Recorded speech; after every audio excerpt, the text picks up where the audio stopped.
अस्सलाम वालेकुम नाज़रीन, आज का सच के साथ मैं हूं नदीम हुसैन। सबसे पहले अफसोसनाक वाक़या जिसमें आज पाकिस्तान के एक 24 साला अफसर समेत 5 जवान जो हैं वो शहीद हुए। दहशत गर्दी का ये वाक़या जो है अफसोसनाक भी है और काबिल मज़म्मत भी। ज़ाहिर है पाकिस्तान के दुश्मन जो हैं वो अपनी सी कोशिशों में लगे हुए हैं और पाकिस्तान के बेटे जो हैं वो अपनी मट्टी का कर्ज अदा कर रहे हैं।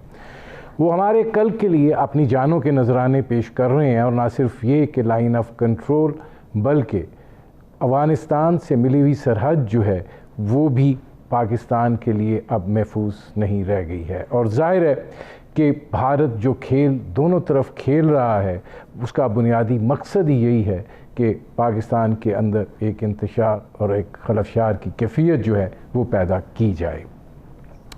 बुनियादी तौर पर इस सूरत हाल से बेहसियत कौम ही हमें नबरदज़मा होना है। अंदरूनी तौर पर भी इस वक्त हमारे अपने मसाइल हैं और ज़ाहिर है कि पाकिस्तान की सियासी सूरत हाल जो है वो भी इस वक्त एक ऐसे मरहले के ऊपर है, एक ऐसे दोराहे पर है जहाँ पे दिखाई ऐसे देता है कि तलखियाँ इस कदर बढ़ चुकी हैं कि वापसी का कोई दरवाज़ा नहीं है। गुजरांवाला में कल के शोडाउन की जो है वो तैयारियां जारी हैं और ज़ाहिर है अपोजिशन जो है वो हुकूमत को दबाव में लाना चाहती है। हुकूमत को बुनियादी तौर पे जो मसाइल दरपेश हैं उसमें बुनियादी मसला जो है वो गवर्नेंस का है और दूसरा बड़ा मसला जो है वो महंगाई का है। आज शहजाद अकबर जो वज़ीर आज़म के एहतसाब के हवाले से मुशीर हैं वो एक और खाता खोल के लाए हैं और उनका ये कहना है कि मियाँ शहबाज शरीफ साहब जो हैं वो 22 अरब रुपए की मनी लॉन्ड्रिंग के मुर्तकिब हुए हैं और जुराइम पेशा अनासिर जो हैं उनकी सरपरस्ती करते रहे हैं। 15 अरब रुपए के जो पैसे की इधर उधर हुआ है वो उन मुलाजमीन के अकाउंट से हुआ है, या तो क्लर्क थे या चपड़ासी थे। इसी तरह उन्होंने कंपनियों का नाम लिया जिनमें 7 अरब रुपए की मशकूक ट्रांजैक्शंस जो हैं वो हुई हैं जिनका कोई हिसाब किताब नहीं है। हुकूमत का मौक़िफ़ ये है कि अपोजिशन जो है वो सिर्फ़ और सिर्फ अपनी करप्शन को छुपाने के लिए और रिलीफ हासिल करने के लिए जो है वो ये सब कुछ कर रही है। वो कल ये बात भी कह गए थे कि हो सकता है कि मरीम नवाज़ साहिबा जो हैं वो जनवरी तक लंदन में मियाँ नवाज़ शरीफ साहब के साथ हों। हुकूमत का ये भी मौक़िफ़ है कि मियाँ नवाज़ शरीफ साहब वापस नहीं आएंगे। असल चीज़ ये है कि मरीम नवाज़ शरीफ साहिबा जो हैं वो किसी तरीके से लंदन पहुंच जाएं और उसके लिए ये सारा खेल जो है खेला जा रहा है और ये सारा स्टेज जो है वो सजाया जा रहा है। अपोजिशन जो है वो हुकूमती कमज़ोरियों को लेकर, जिसमें यकीनन आम आदमी बहुत बुरे तरीके से परेशान ही नहीं, एक कर, एक अज़ियत और एक ज़हनी हिजान जो है उसके अंदर गिरफ़्तार है। कीमतों में एक ऐसा इजाफ़ा हो रहा है जिसने उसकी क़ुव्वत इस्तिताअत जो है उसको कमज़ोर कर दिया है और दूसरी तरफ ना तनख्वाहों में इजाफ़ा है और ना ही ऐसी सूरत हाल है कि जिसके अंदर रोज़गार जो है वो मुहैया हो सके। बेरोज़गारी जो है उसमें भी इजाफ़ा होता चला जा रहा है। बुनियादी तौर पर क्या अपोजिशन जो है वो हुकूमत को इसने दबाव तक ले आएगी कि हुकूमत घुटने टेक दे? पाकिस्तान की तारीख़ में सियासी जद्दोजहद का कभी ये नतीजा नहीं निकला है। जलसे भी होते हैं, 126 दिन का धरना जो है वो भी हुकूमत का कुछ नहीं बिगाड़ सका था। इमरान खान के बहुत बड़े बड़े जलसे जो हैं वो भी हुकूमत का कुछ नहीं बिगाड़ सके थे। बिलाखिर मामलात जो हैं वो कहीं और जाकर उनका हल जो है वो निकला था इस हवाले से। बुनियादी तौर पर ये वो मंजरनामा है जिस पर करेंगे बात। आपका अपने मेहमानों से तारुफ़ करवाते हैं। हमारे साथ मौजूद हैं कमर शौज़ब साहिबा, रहनुमा है पाकिस्तान तहरीक इंसाफ की। हमारे साथ मौजूद हैं मलक अहमद ख़ान साहब, रहनुमा है मुस्लिम लीग नवाज़ के। और हमारे साथ मौजूद हैं शैला रज़ा साहिबा, रहनुमा है पाकिस्तान पीपल्स पार्टी की। मलक साहब मैं आपसे शुरू कर रहा हूँ, ये फरमाइएगा कि ठीक है कल आपका जलसा तो होने जा रहा है, लेकिन आज शहजाद अकबर साहब ने जो प्रेस कॉन्फ्रेंस की और उन्होंने जो 22 अरब रुपए की मनी लॉन्ड्रिंग का इल्ज़ाम लगाया और उन्होंने उन लोगों के नाम भी पेश किए जिनके नाम पर ये पैसे जो हैं एक क्लर्क के नाम पे 2.5 अरब है, एक जो अकाउंटेंट है उसके नाम पे 1.5 अरब है। इसी तरह मामला चलते चलते ये 22 अरब रुपया जो है ये बन जाता है। मुस्लिम लीग नवाज का क्या मौक़िफ़ है इस हवाले से? नवीन साहब देखें, इस बेसिकली ये एक कॉक एंड बुल स्टोरी है। इस पर हम कई बार, बल्कि मैं तो खुद शहजाद अकबर के साथ एक निजी टीवी चैनल के प्रोग्राम में कुछ 3 दफा आकर उनसे ये सवाल पूछ चुका हूं कि आपने जिस चीज को आज क्राइम डिक्लेयर करना है उसके लिए आपको एक प्रोसीड ऑफ क्राइम बतानी है। अगर आप मुझे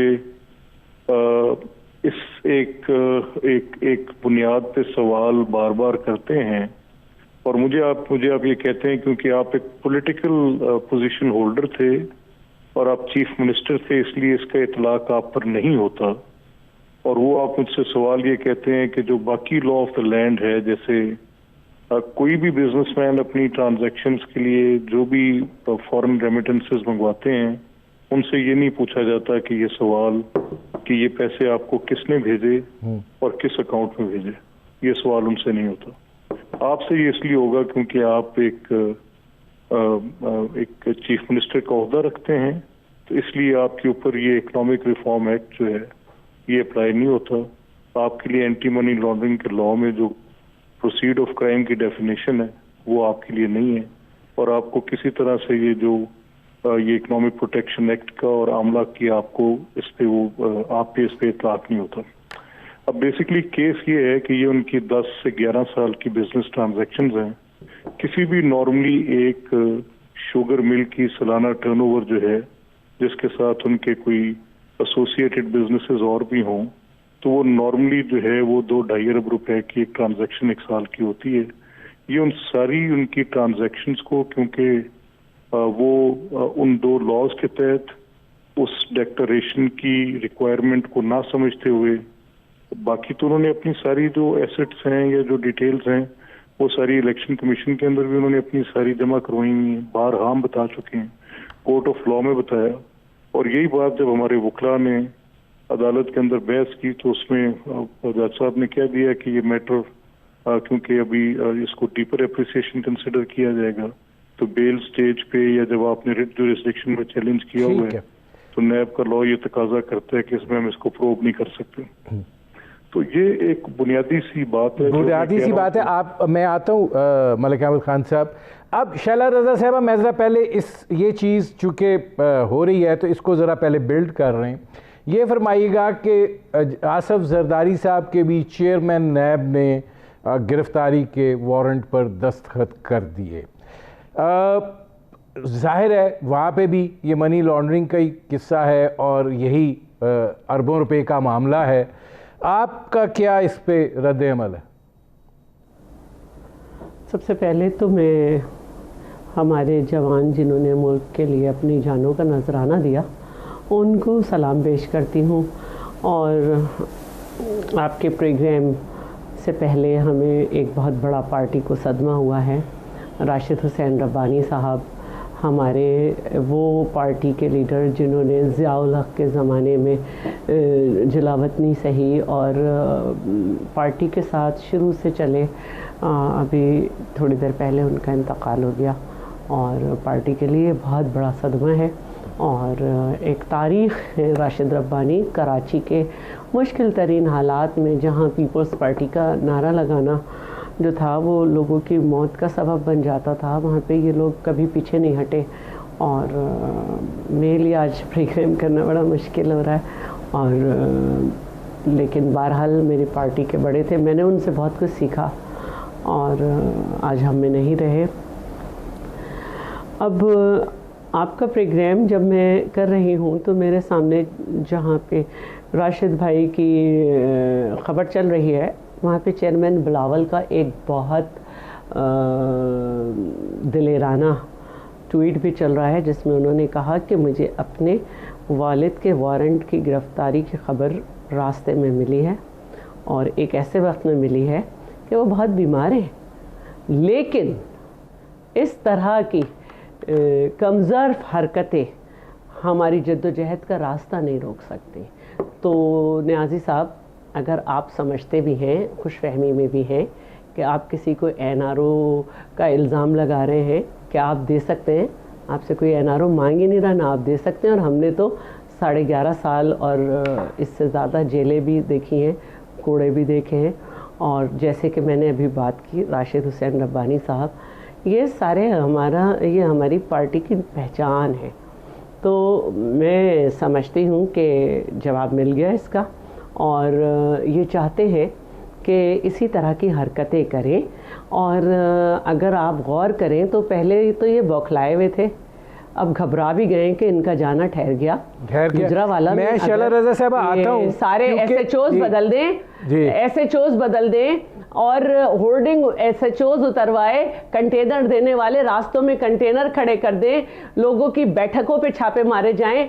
वो कोरोना जिसको वजीर आजम साहब फ्लू कहते रहे और पता नहीं क्या क्या बोलते रहे, उसकी ऊपर उसके SOPs के अमल ना करने पे, उसकी बुनियाद पे लोगों को। शैला रज़ा साहब मैं इस तरफ आता हूँ, मैंने पहले आपका वो रिएक्शन लेना नहीं, था। मतलब ये गिरफ्तारी उसकी दूसरी मंजिल है, ये गिरफ्तारी उसकी दूसरी मंजिल है। पहले आपने हमारे कारकुनों को जो है ऑपोजिशन के वो हरासा किया, लोगों पे पर्चे कटवा रहे हैं, और अब गिरफ्तारियों पे आ गए। गिरफ्तारियों पे आ रहे हैं। मैं आता हूँ इस तरफ शैला रज़ा साहब, पे लिख दिया गया है कि इनको जाना है जी।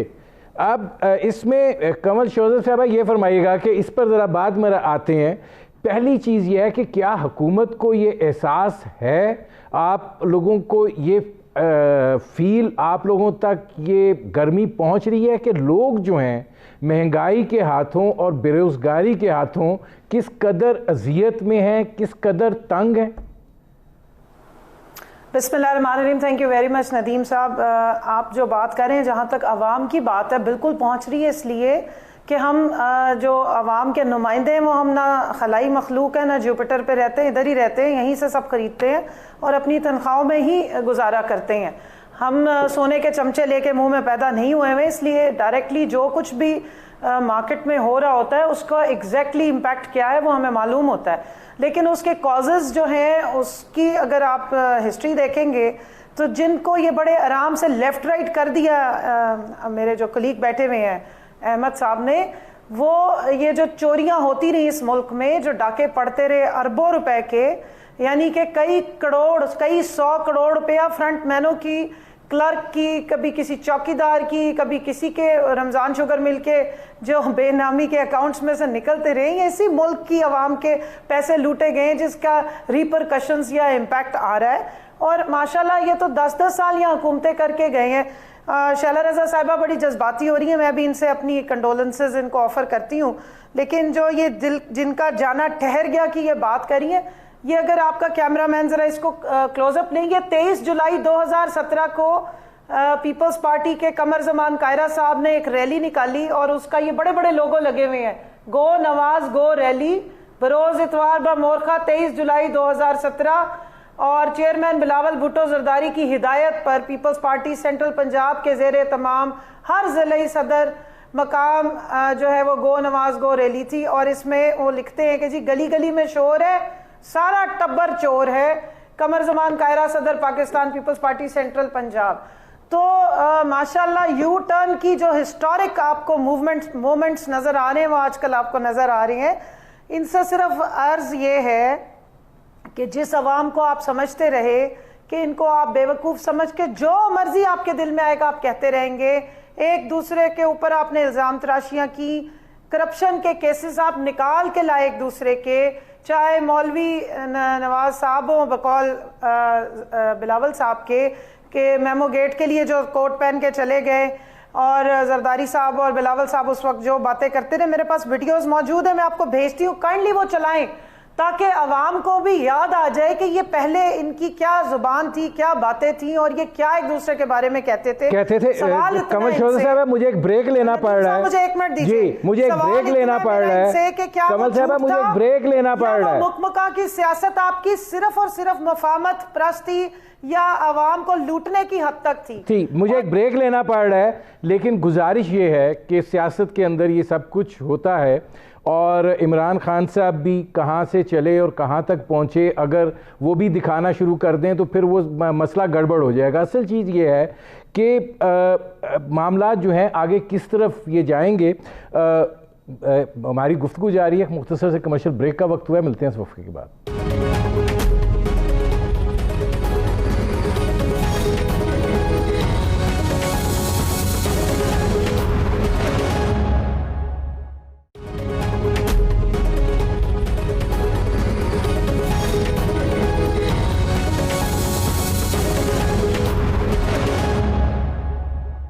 Welcome back.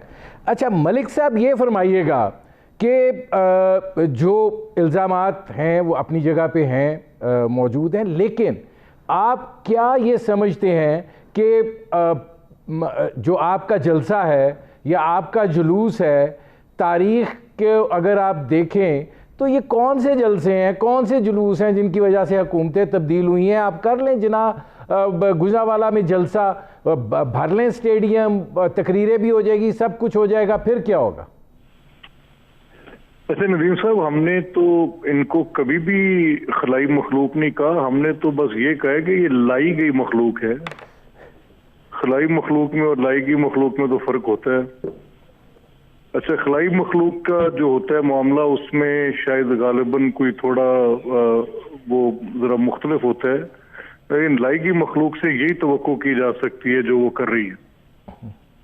अच्छा, आप सवाल करेंगे महंगाई का, ये आपको कमरजमान कायरा की वो निकाल के दिखाएंगे। ये तो इस तरह की बात है कि आप इनसे पूछें कि आपको ये मनसब दिया कि आप इस पाकिस्तान के 22 करोड़ लोगों का निज़ाम व नस्क संभालेंगे, तो ये कहते हैं कि जी हम इसलिए ये नहीं संभाल पा रहे क्योंकि कमरजमान कायरा ने ये रैली निकालने की बात की थी। तो ये इससे ज्यादा तो मैं को बात नहीं समझ सका। अच्छा, दूसरी जो बात के इल्ज़ाम और एक नेशनल डिस्कोर्स में, ये कोई पहला वाक़या नहीं है और ये वाहिद हमारा मुल्क नहीं है जहाँ पर इस किस्म के हालात पैदा हुए हैं। और ठीक है, अगर आपने पूरी अपनी पॉलिटिक्स को इसी रेडियस में रखना है कि आपने सिर्फ एलिगेशन बेस्ड अपनी एक बात लेके जानी है, तो ट्रस्ट मी, आप ये मेरी बात नदीम साहब गवा रहे हैं इस बात के कि इन मुकदमात को जो ये कह रहे हैं, ये किसी भी प्रॉपर जुडिशियल स्क्रूटनी से जब ये गुजरेंगे तो ये कभी ये नहीं साबित कर सकेंगे कि इसमें प्रोसीड ऑफ क्राइम क्या है। अच्छा, लेकिन इसमें मलिक साहब मुझे आप ये फरमाएं कि ये जो आप एक मुहिम जोई की तरफ निकले हैं, आप क्या आपका एतमाद और यकीन है कि जी आप इससे कुछ हासिल कर पाएंगे? अच्छा, देखिए, मेरा तो बिल्कुल सिंपल, इसमें मैं तो कोई लंबी इसमें दलील भी नहीं देता आपको। मैं तो सिर्फ ये कहता हूँ कि पाकिस्तान पे हक हुक्मरानी जो है वो अवाम का हक है कि वो किसको दें, और अगर अवामी दबाव इतना हो कि नेकेड आई के साथ आपको नजर आए, तो फिर उसके बाद कुछ चीजें जो हैं वो उसी तरह से नहीं रह जाती जैसे होती हैं। ठीक है, हमारा ये मानना है कि अगर ये जलसे जो हमने प्रोग्राम दिए, हमने कोई एक हवा में बात नहीं की, हम तो एक बाकायदा प्रोग्राम दे रहे हैं जिसमें पीडीएम की पूरी ऑपोजिशन पार्टीज, पाकिस्तान के तूलो अर्ज में एक पब्लिक मोबिलाइजेशन के बाद इस हुकूमत की नाकाम पॉलिसियाँ, इस मुल्क की बिगड़ती हुई मुआशी सूरत हाल, इस मुल्क के अंदर हुई सियासी अबतरी, इसके अंदर की गई ये हेट स्पीच, इसके अंदर प्रोसिक्यूशन का बदतरीन दौर, कवानीन को अपने मुखालिफिन से स्कोर सेटल करने के लिए इस्तेमाल का बदतरीन दौर, आइन के वो चैप्टर जिसपे फंडामेंटल राइट्स हैं उनको तो उन्होंने अवेंस में रखा हुआ है। ठीक है, और ये मेरा कॉन्स्टिट्यूशनल राइट है। मैं समझ रहा हूँ कि ये हुकूमत दुरुस्त नहीं है। ठीक है, मैं आपका पॉइंट आ गया, मैं आता हूँ मलिक साहब। अब शैला रजा साहब ये फरमाइएगा कि जो ये तासुर है कि इस वक्त चूँकि पाकिस्तान पीपल्स पार्टी और मुस्लिम लीग नून के मफादात यकसा हो गए हैं, दोनों तरफ एहतसाब का बड़ा शिद्दत का दबाव है, और जाहिर है कि अब इस प्रेशर कुकर में से निकलने का क्या तरीका है, तो ये इकट्ठे होकर एक ऐसी दबाव की कैफियत पैदा की जाए कि जिसके नतीजे में शायद तब्दीली तो कोई आए ना आए, शायद कोई रिलीफ मिल जाए।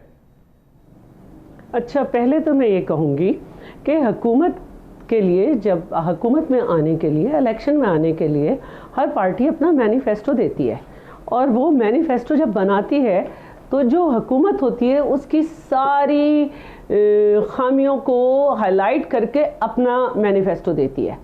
इनके सारे लोग, जब ये कमल शोजब टीवी पे आती भी नहीं थी तो इनके सारे लोग जो अब बोलते हैं वो कहते थे ये हमें मालूम है और हम इसको 100 दिन में बदल देंगे, और 200 अरब लाएगा, इसके मुंह पे मारेगा, उसके मुंह पे मारेगा।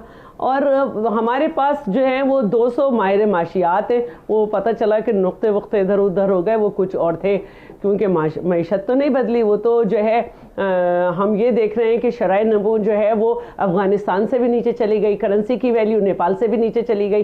तो अगर आपके पास जो हुकूमत थी जिसको गिराने के लिए आप इलेक्शन लड़ रहे थे उसकी खामियों का तोड़ नहीं था तो आपको हुकूमत में नहीं आना चाहिए था। इसका मतलब आपका मैनिफेस्टो झूठा था। दूसरी बात यह है कि मैं ये कहना चाहती हूँ कि हाँ, ये यू टर्न जो है ये सियासी जमातों ने पहले दफ़ा नहीं लिया। अगर आपने कभी थोड़ी सी भी तारीख पढ़ी हो तो MRD तो आपको याद होगी कि ना सिर्फ शहीद जुल्फ़कार अली भुट्टो के खिलाफ बल्कि पीपल्स पार्टी के खिलाफ जो लोग ज़ियाउल हक से हाथ मिला लिए थे, जब ज़ियाउल हक ने हमसे कहा, बेगम नुसरत भुट्टो के सामने कहा, वो नाकाम हो गया सारे हवारियों के साथ, तो उसने नुसरत भुट्टो साहिबा की तरफ हाथ बढ़ाया, लेकिन उन्होंने उसको ठुकरा के तमाम पॉलिटिकल पार्टी की तरफ हाथ बढ़ाया जो कि जिन्होंने मिठाइयाँ बांटी थी जुल्फ़कार अली भुट्टो की शहादत पे। तो हमने पहले भी पॉलिटिकल पार्टीज़ की तरफ हाथ बढ़ाया है और आज भी बढ़ा रहे हैं, और हम ये समझते हैं कि आपकी जो बात थी कि कुछ हुकूमत नहीं जाती, वो नहीं जाती, देखिए ये किसी लंदन कज़न के साथ प्लान नहीं है कि ये कि एंकर्स पे इतना दबाव नहीं होगा कि वो 200-250 लोगों को जो है ना दिखाएं, जैसे कि आजकल एंकर्स इकरार कर रहे हैं कि हम धरने में सिर्फ ऊपर इमरान को साहब को दिखाते थे, हमारी गलती थी।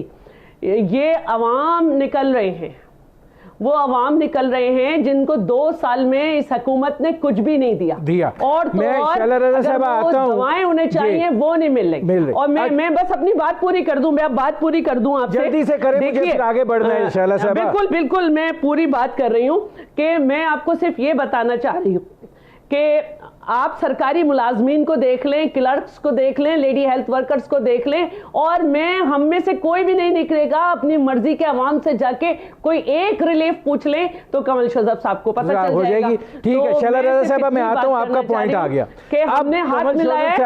ये 26 पॉइंट हमारे पास है, इन 26 पॉइंट में बता दें हमने इनसे कब रिलीफ मांगा है कि हमारे लीडर्स को कुछ दे रिलीफ दो। अच्छा कमल शोजब साहबा ये फरमाइएगा कि देखिए गुजारिश ये है कि ठीक है करप्शन आप चलाएं, आपको कोई नहीं रोक रहा, एहतसाब आप करें, बिल्कुल आपको कोई नहीं रोक रहा, और हर बंदा चाहता है कि एहतसाब होना चाहिए, हर शख्स चाहता है कि करप्शन का सदेबाब होना चाहिए, लेकिन इस मुल्क की अवाम ये भी चाहती है कि उनको उनकी जो कुव्वत इस्तिताअत है और उनकी जो आमदन है उसके अंदर उनको बुनियादी ज़रूरत की चीज़ें जो हैं वो दस्तयाब हों।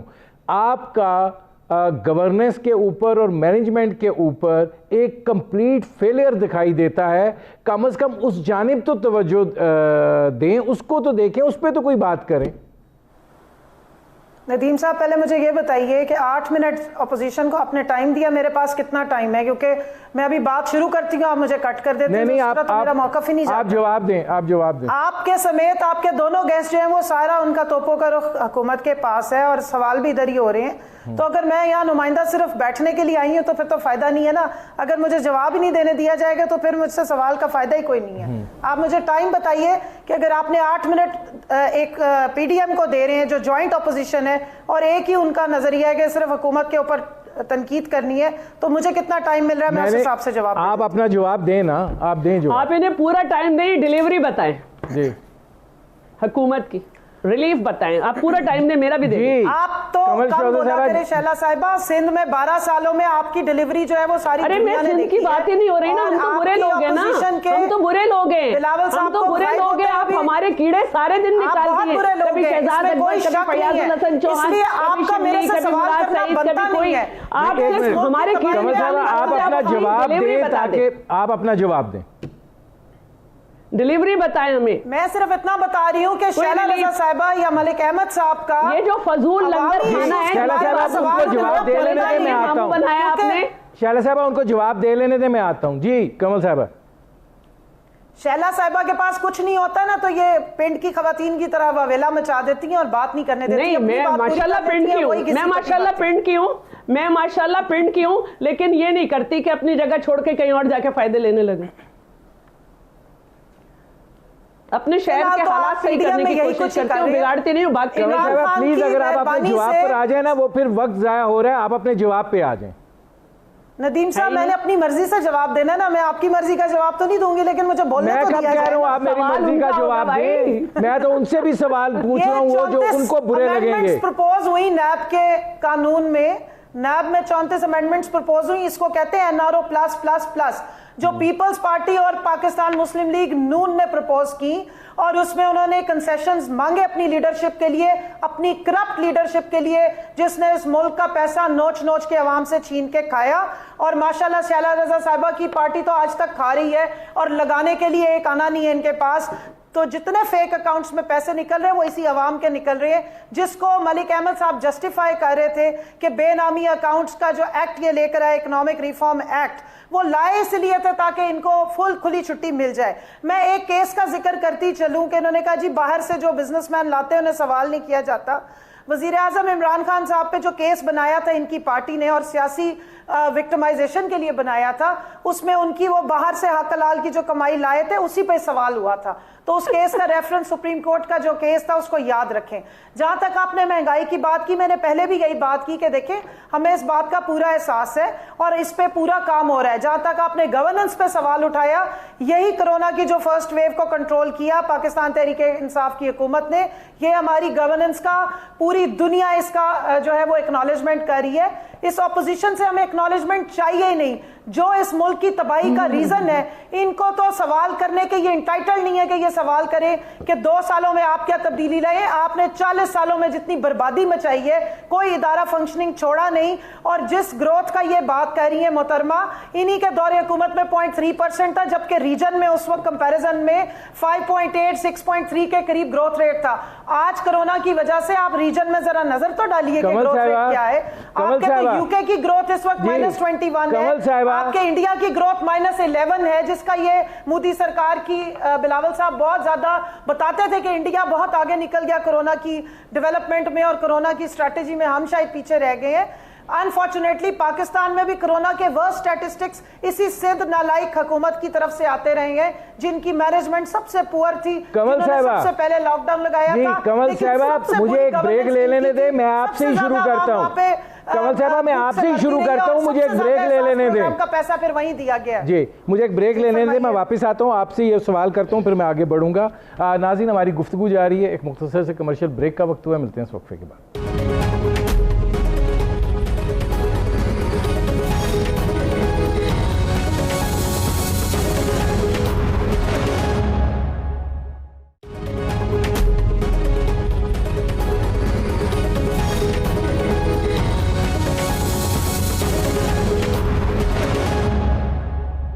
Welcome back. अब कमल साहबा, गुजारिश ये है कि अपोजिशन का इस्तदलाल ये है, देखिए एक पैमाना होता है ना, वो कहते हैं कि जी हम 5.8% पे ग्रोथ छोड़ के गए थे, ये -0.4 हो गई है।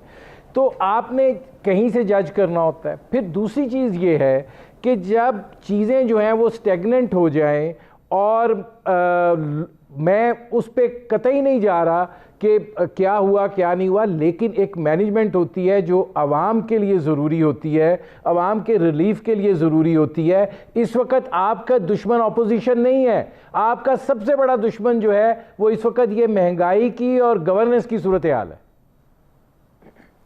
देखिए जी, मैं आपको सिर्फ जो 5.8 इन्होंने एक शोर मचाया हुआ है, वो रियलिटी में उस वक्त भी इंपोर्ट लेड सारी इनकी इकोनॉमी थी।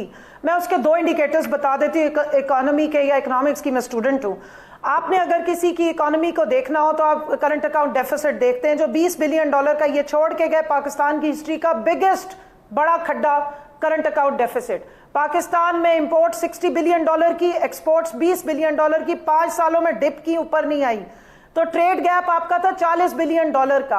आज आपकी इंपोर्ट हमने कम की, हम एक्सपोर्ट्स बढ़ा रहे हैं, हमारी एक्सपोर्ट्स ऑलमोस्ट 35% इंक्रीज की हैं।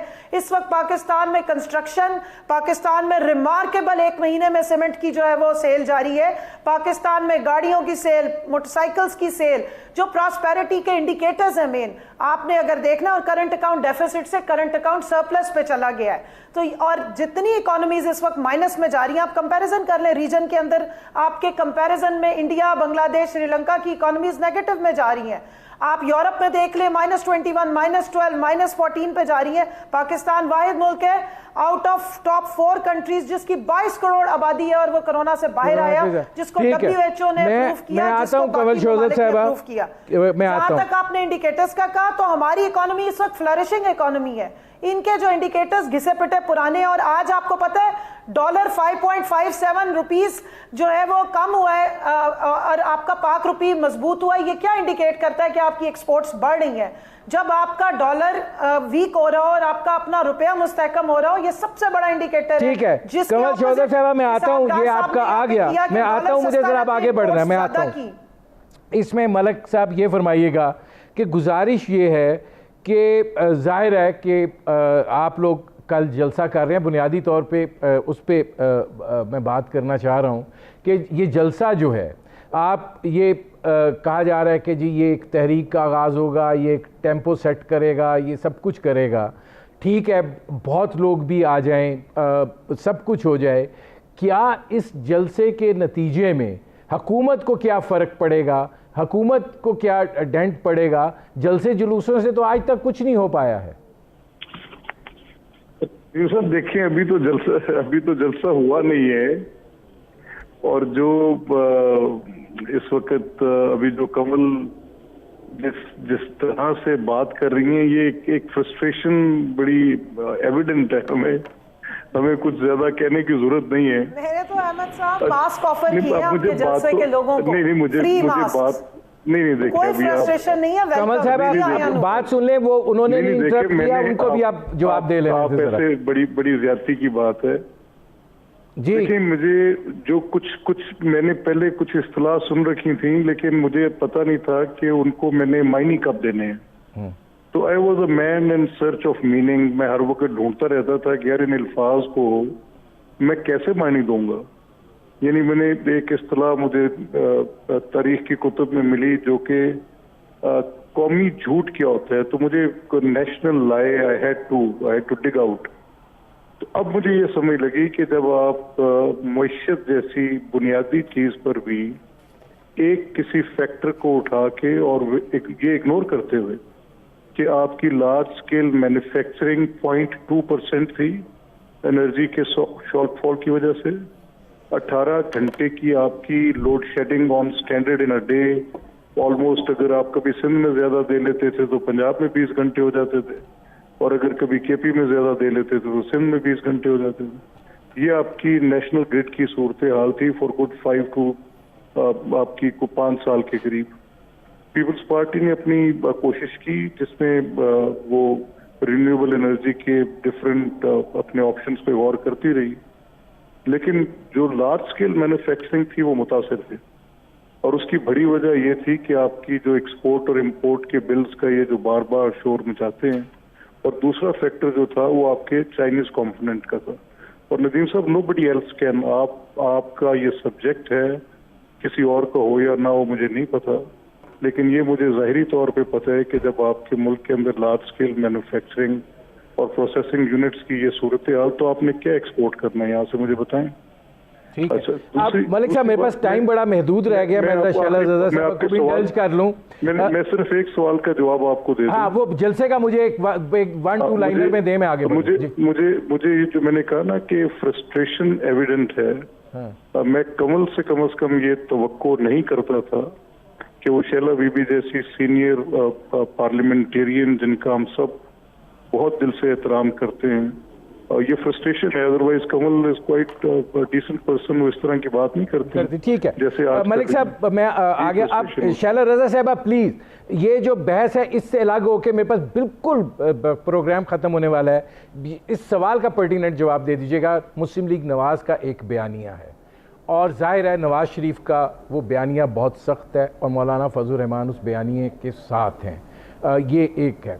क्या पाकिस्तान पीपल्स पार्टी जो है इन जलसों को लेकर, इस तहरीक को लेकर उस लाइन तक जाने के लिए तैयार है?